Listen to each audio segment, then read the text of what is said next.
English shorthand, lower grade, 80 words per minute. Tamil Nadu speed papers, October 1946. Please get ready. Start. Mr. Nauroji delivering his speech in the House of Commons said, "It may be considered rather rash and unwise on my part to stand before this House so immediately after my admission here, and my only excuse is that I am under a certain necessity to do so. My election for an English constituency is a unique event. For the first time during more than a century of settled British rule, an Indian is admitted into the House as a member for an English constituency. That, as I have said, is a unique event in the history of India, and I may also venture to say in the history of the British Empire. I desire to say a few words in analysis of this great and wonderful phenomenon. The spirit of the British rule, the instinct of British justice and generosity from the very commencement, when they seriously took the matter of Indian policy into their hands about the beginning of this century, decided that India was to be governed on the lines of British freedom and justice. Steps were taken without any hesitation to introduce Western education, civilization, and political institutions in that country, and the result was that, aided by a noble and grand language in which the youth of that country began to be educated, a great movement of political life was infused into that country which had been decaying for centuries. The British rulers of the country endowed it with all their own most important privileges.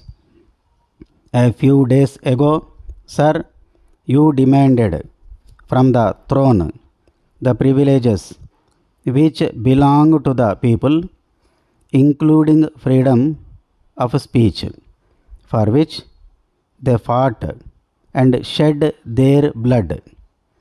That freedom of speech you have given to us, and it enables Indians to stand before you and represent in clear and open language any desire they have felt. By conferring those privileges, you have prepared for this final result of an Indian standing before you in this House, becoming a member of the great imperial parliament of the British Empire, and being able to express his views openly and fearlessly before you. The glory and credit of this great event of the new life, the joy, the ecstasy of India at the present moment are all your own. It is the spirit of British institutions and the love of justice and freedom in British instincts which has produced this extraordinary result.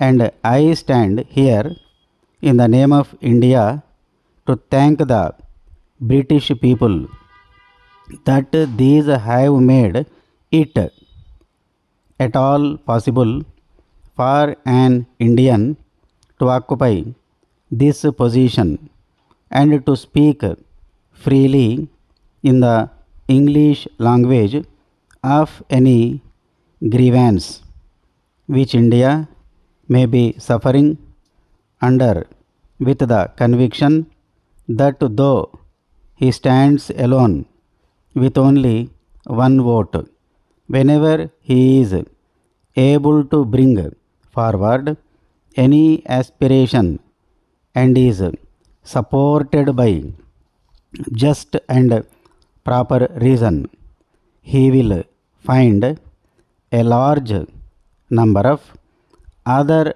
members ready to support him and give him the justice he asks. This is the conviction which permeates the thinking of educated classes of India. It is the conviction that enables me to work on for the removal of any grievance as a representative of the English constituency of Finsbury, which has earned the everlasting gratitude of the millions of India, who will remember her as the greatest benefactor. Its name can never be forgotten by India. Berlin, 1st August 1946. Mr. Nehru, Kalba Devi Road, Bombay. Dear Sir, referring to the conversation you had with the writer when you were here at the fair last week, you will remember that I expressed to you my dissatisfaction with the manner in which my present Indian agents have dealt with my goods, and that I had already informed them of my intention to determine our agreement when it expires in December next. You mentioned that you were looking on for an agency for domestic China, and it has occurred to me that perhaps we might come to terms. I am given to understand that you are doing a large trade in fancy China and have connections with some of the buyers of my class of goods. It would therefore perhaps to be our mutual advantage if you were to take over the sole agency for the Indian market when my present arrangement has expired. Although my present agents are not showing much energy in pushing my goods, I have already had sufficient evidence that there is a good market for them, and that at the low prices I offer, I can compete with rival makers, whether English or German. If you are not open to do this business, perhaps you will be good enough to mention some well established firm of importers who could be relied upon to act honestly and energetically in introducing my products to the Indian trade.